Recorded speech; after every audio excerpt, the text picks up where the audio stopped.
Parfois, l'on se demande pourquoi les gens qui pratiquent la même activité que nous réussissent et pas nous. Aujourd'hui, dans cette vidéo, je vais essayer de vous expliquer pourquoi parfois ce genre de choses peut arriver. Je vous prie tout simplement d'être attentifs. Soyez très attentifs à ce que nous allons dire aujourd'hui. Et surtout, chers followers, je vais vous inviter à mettre tous nos conseils en application parce que ce n'est que de cette façon que vous pourrez trouver satisfaction et qu'ils vous aideront. Alors, à tout de suite.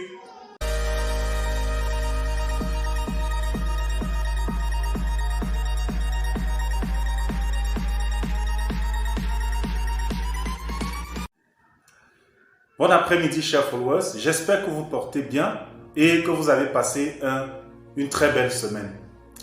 Alors aujourd'hui, je vais vous parler de quelque chose d'assez intéressant. Cette chose-là qui peut faire en sorte qu'une personne avec qui vous exercez la même activité puisse réussir et pas vous. Parfois, on perd de vue cette chose. Parfois, on n'a même pas à l'esprit que le véritable problème, c'est nous. Parfois, on peut se mettre là à se dire que nous avons la malchance. On peut se mettre à accuser X, Y, le voisin, l'oncle au village et tout et tout. Pourtant, le véritable problème, c'est nous. Pour pouvoir vous parler de cette histoire, je vais vous raconter l'histoire de Pierre et Jean. Alors, chers followers, Pierre et Jean sont deux frères ils ont le même âge, ils ont le même background, ils ont le même bagage intellectuel et ils travaillent dans l'entreprise de leur papa. Tandis que Pierre est le privilégié, le favori de son papa, c'est Pierre qui est la main droite, c'est Pierre qui fait pratiquement tout, alors qu'il occupe la même fonction que Jean. Jean, lui, il est là et il est assis, il est statique, il n'est presque pas envoyé. Alors Jean, un jour, préoccupé par cette histoire, va auprès de son papa et lui demande « Mais papa, pourquoi Pierre et moi, nous sommes les frères? Tu nous aimes de la même manière, je suppose. Nous avons le même niveau intellectuel, nous avons fait la même formation et au sein de ton entreprise, nous occupons les mêmes fonctions. Mais pourquoi tu accordes plus de privilèges à Pierre qu'à moi, Jean? Pourquoi tu aimes plus Pierre que moi, Jean? Pourquoi c'est toujours lui que tu envoies devant les négociations? Pourquoi c'est toujours lui que tu commissionnes par rapport à moi, Jean? » Alors le père a regardé Jean et il lui a demandé de s'asseoir. Jean s'est assis. Il a appelé également Pierre. Pierre est venu et il leur a donné à eux deux une seule et même mission. Alors les enfants, il a demandé à Pierre d'aller au marché Mokolo pour savoir si on y vend du riz. Il a également demandé à Jean d'aller au marché central pour savoir si on peut y trouver du riz. Les deux sont partis. Alors, 15 minutes après, Jean est revenu et Jean lui dit « Papa, il y a le riz au marché. » Il y a effectivement le riz au marché central. Et son père lui dit « Le riz coûte combien ?» Il dit « Attends, j'arrive. » Il repart au marché et il revient et dit « Papa, le riz coûte 14 500. » Papa dit toutes les variétés. Il dit « Attends, j'arrive. » Il repart, il revient après, il dit en réalité, le riz de 50 kg qui coûte 14 500, le riz de 25 kg coûte 8 500. Et son père lui dit bon, il s'agit de quel riz en réalité? Il dit attends, je viens. Il repart, il revient, il dit bon, c'est le riz Paddy Leaf. Et son père lui dit c'est le seul riz qu'il y a sur le marché. Jean dit attends, je viens. Il part, il revient, il dit non, papa, il y a d'autres riz. Il y a Paddy Leaf, il y a Mémé Cassé, il y a Bijou Mamie, il y a ici.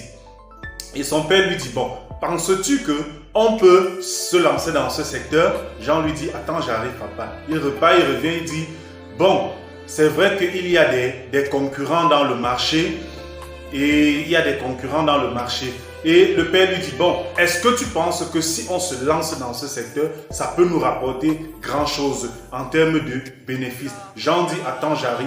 Il part, il se renseigne. Avant de revenir, il dit à son père que la marge bénéficiaire est forte ou la marge bénéficiaire est faible, ainsi de suite, ainsi de suite, ainsi de suite. Quand il a fini, papa lui demande de s'asseoir. Il s'assoit. Alors Pierre revient après et papa lui dit, alors Pierre, y avait-il le riz au marché Mokolo? Et à Pierre de dire, effectivement papa, je suis arrivé au marché Mokolo, il y a effectivement le riz paddy leaf. Mais en dehors du riz paddy leaf, je me suis rendu compte qu'il y a également plusieurs variétés de riz. Il y a le riz Néné Cassé, il y a le riz Bijou, il y a le riz Olam, il y a le riz. Et en plus de ces variétés, les riz existent sur deux types. Les riz existent sur deux formats. Il y a le riz de 50 kg et il y a le riz de 25 kg. Au-delà de cela, il y a des riz 5% brisus, des riz 25% brisus, des riz 100% brisus. Et je me suis rendu compte que le riz est un secteur trop prisé sur le marché. Il y a beaucoup de concurrents, il y a beaucoup de variétés sur le riz. Cependant, je pense que c'est un secteur dans lequel nous pouvons investir parce que la marge bénéficiaire est assez grande et ainsi de suite, ainsi de suite. Vous voyez, Pierre a développé à la base d'une seule question. Va regarder s'il y a le riz paddy leaf au marché Mokolo. Par contre, Jean, quand il venait, il disait il y a le riz. Il fallait qu'on lui pose des questions pour qu'il aille. Il revient, on pose, il va, il revient. Et lorsque Pierre a fini, papa a demandé à Jean, alors Jean, tu as une question, tu as des questions? Et Jean a baissé la tête. Il a dit non papa, je comprends tout. Et il est parti s'asseoir.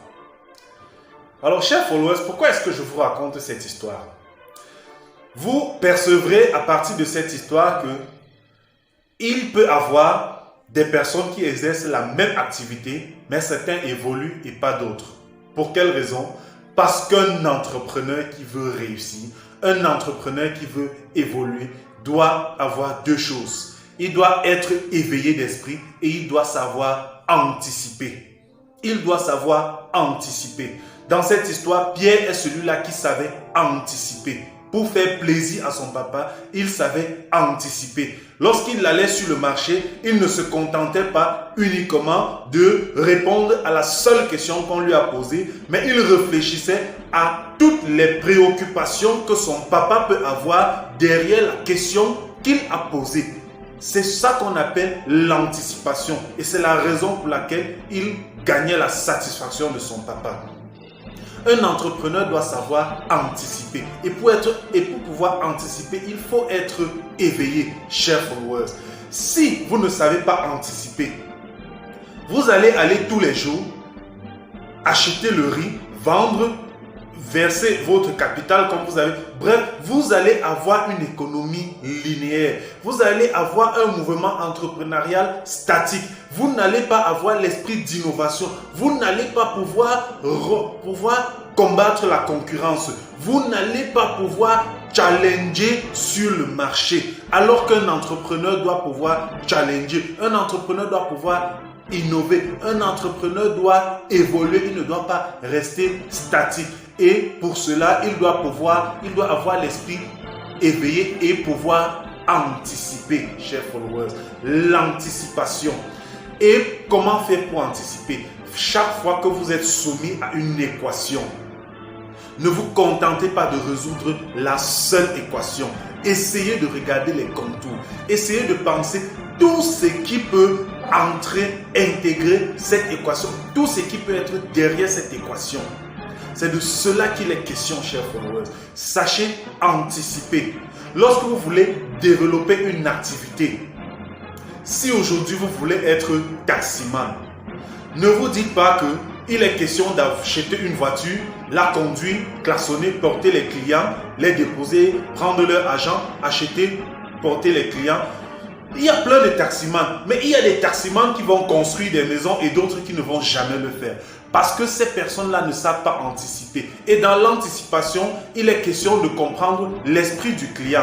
Il est question de comprendre dans quel état le véhicule doit être. Il est question de comprendre comment satisfaire davantage le client. C'est toutes ces questions qu'il faut se poser pour pouvoir résoudre notre équation entrepreneuriale.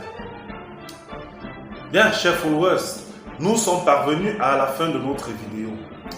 J'espère que vous avez aimé, j'espère que vous avez apprécié et j'espère que vous en sortirez de ce visionnage plus grand. J'espère que vous en sortirez plus éveillé. J'espère que vous en sortirez avec cet esprit d'anticipation.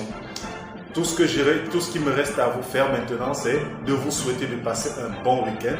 une agréable fin de week-end et qu'on se dise rendez-vous à la prochaine pour une toute nouvelle vidéo. Bye! Cette vidéo vous a été proposée par la Dynamique pour l'entrepreneuriat durable (DIPED). Si vous avez aimé, likez, abonnez-vous. Surtout, n'hésitez pas à laisser un commentaire. Alors, on se donne rendez-vous à la prochaine pour une toute nouvelle vidéo.